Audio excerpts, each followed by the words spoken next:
love your neighbor as yourself. I mean, so here we have the second greatest commandment. Jesus said that the entire law of God is fulfilled when we love God perfectly and when we love our neighbor as ourselves. On those two commandments hang all the law and the prophets, Jesus said. And so this is something that we're called to.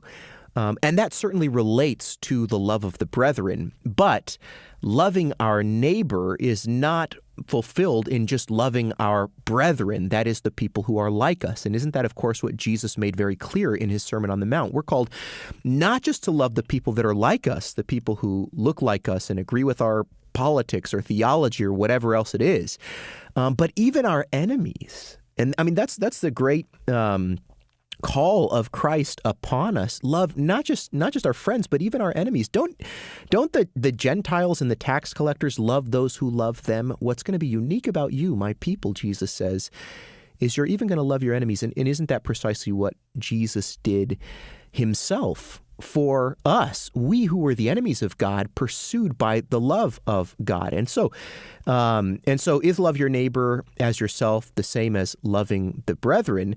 It's a part of loving the brethren, that is, those who are in Christ. We're called to do good to all people, especially to those who are of the household of faith.